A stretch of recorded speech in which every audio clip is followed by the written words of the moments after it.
Those who don't know me, I'm Ray Campling, CEO of the mighty Yarra Shire Council. It's my distinct pleasure to introduce our Mayor, Councillor Graham Massey.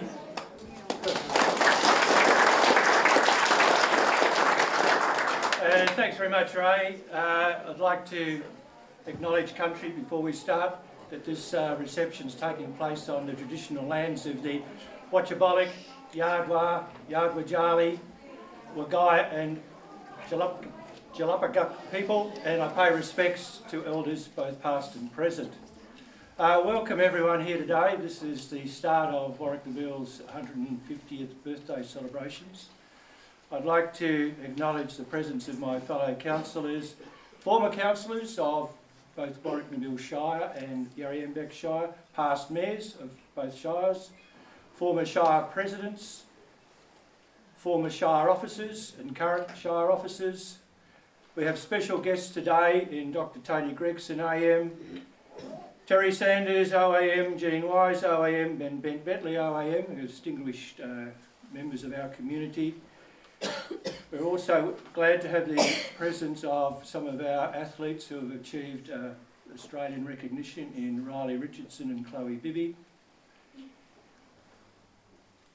Kevin Gabert and Abby Sleep and members of the 150th committee, representatives of just about every organisation in Warracknabeal and district. We thank you for attending, and residents past and present. I have a number of apologies. The first one comes from Emma Keeley, our member for Lower. Emma sent me this email and she asked me if I could read it out. Thank you for the invitation to attend this weekend's celebrations. I'm truly sorry that I'm unable to attend and miss the opportunity to catch up with local residents as well as the many others who have returned to join the weekend celebration. Congratulations to the organising committee led by Chairman Kevin Gabert for putting together such a fantastic program for the weekend. We also have apologies from Kevin Garthwaite, who is the project manager for the Renewable Energy Systems Murrawarra Wind Farm project, and RES have generously donated the fireworks display on Sunday, so we really appreciate that. Also, apologies from Tanya Hebner, Lauren Fox, Lauren Hewitt, Pauline Clark, Josh Bibby, Jamie and Trina Bell, Chris and Jodie Taylor, Brian and Judy Murphy, and John Kempford. So it's my pleasure to officially open the celebrations. The question I've been asked by the media and by phone calls over the last couple of days is what's the significance of the 150th birthday? And I'm sure most of you know, but for those that don't, it's 150 years ago this year, in 1867, that a man called Philip Wilcock came up from Longrenon and put a hut just south of the Scott Brothers settlement.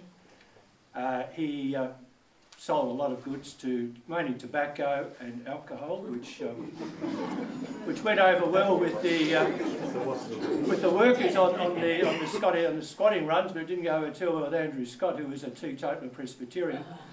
So, and the land was illegal because the Scots were squatting, and so was Wilcox squatting, and it wasn't until 1869 that the Victorian government came up to survey the land for selection into the 320 and 640 acres, and Easton Johnson came up along the creek, followed the road from Horsham, and he ran into the Scott Brothers, and he couldn't go any further because they'd taken preemptive rights over the land west and east of Warracknabeal. So he said, well, this is the town, and Wilcock's sitting there with his shed. So he was already a resident, and the town was surveyed, very narrow, Kelsall Street to Anderson Street to Lyle Street to Molyneux Street, and that was it. A little bit left for expansion, but he went away and submitted that. And in the next few years, boundary riders, shearers, visitors from other places came in and started to pick up land in the town. 1871 first land sales, 2 blocks sold. In hindsight, if we'd all lived then, we would have made a fortune. You could buy a 1 acre block in Scott Street for £2. 1874, that's when Warracknabeal kicked on, and the next 5 years, we got 300 people, and we've grown ever since, and we've expanded, and we've got the town we have today, with the facilities we've got today, which we really appreciate. So that's why we are here today. Philip Woolcock pitched a start on everyone else by squatting in the township of Warwick-Neville. I was asked why it wasn't the Scott brothers, why it wasn't when the town was proclaimed and gazetted. In 1967, it was decided that that was the appropriate time, and we followed it. So I'm not, as an historian, I'm not going to argue with them. I'm going to stick with that and support the decision that was made. So I'd like to now ask Kevin Gabert, who's chairman of the 150th committee, if he'd like to expand on what's happening in the next 3 days. Thanks, Kevin.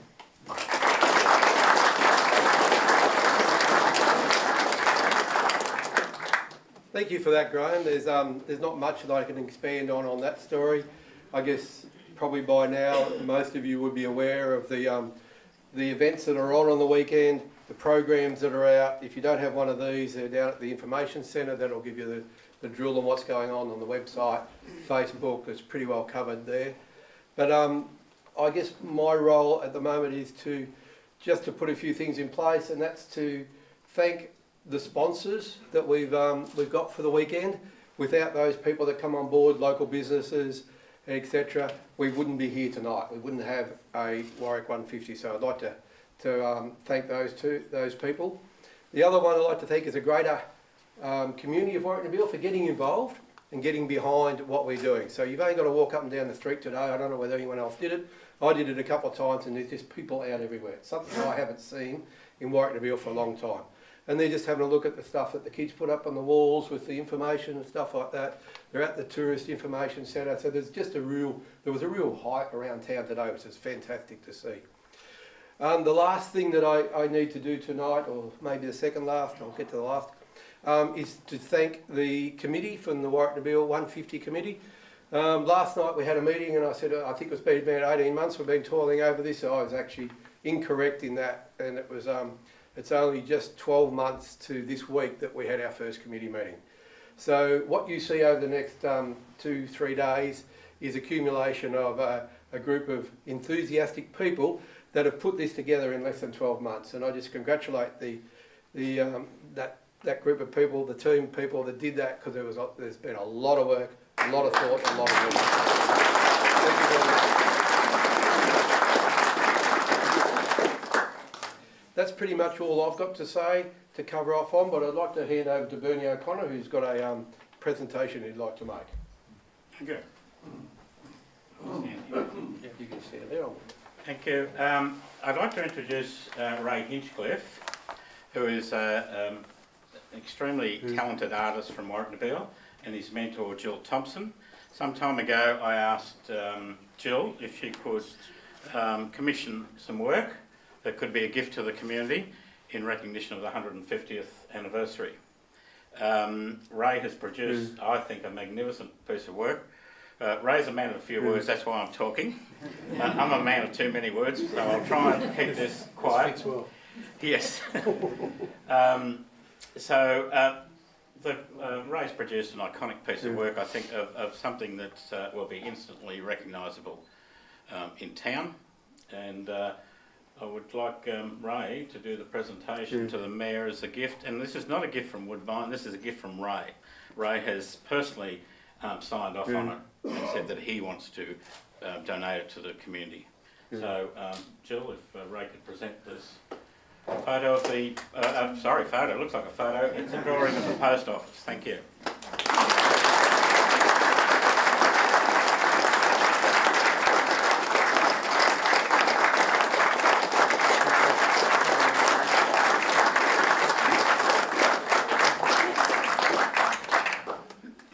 Thanks very much, Ray. We've seen this before. We've already worked out where we're going to hang it. It's going to be out in the foyer with the Shire offices until a permanent home. And we're looking at we may be able to put it up under lights, so people can really appreciate your work. And on behalf of the town, thank you very much for your gift. It will be remembered now as what we got on the 150th birthday.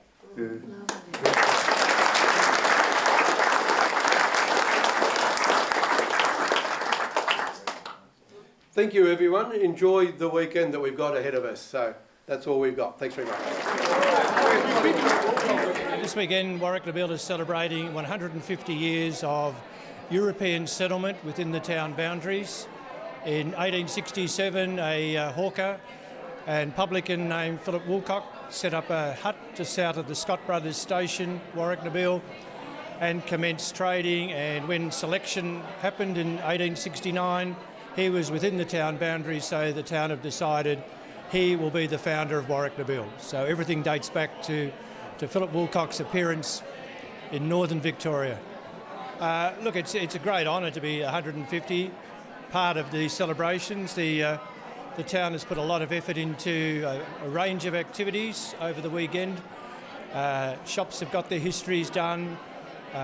Organisations are having a float dating back over their existence, and many of them go back to the 1880s when they were founded. So it's a real occasion where we can appreciate our heritage and honour the people who came before us. We haven't really progressed much in the last 40 years. We've still got just over 2,000 people. The community is ageing, but you never know. We're very dependent on the farming community, and while the farmers have a good year, the town seems to do very well. So we're hoping that will continue and we will prosper. Look, I think that probably the notable ones are the floods. When the creek floods, it does a lot of damage. There was a big one in 1909, which we thought we would have learned a lesson from, but it didn't. We had another one in 2010, which was even bigger. But the town itself didn't get flooded, but because of the levee banks that were put up, but certainly a great effort went to save the town. If the levee banks weren't there, we would have been in disaster trouble. Yeah, they're probably the highlights. We're pretty lucky we haven't had bushfires or other calamities around, so we're privileged to survive what we've done.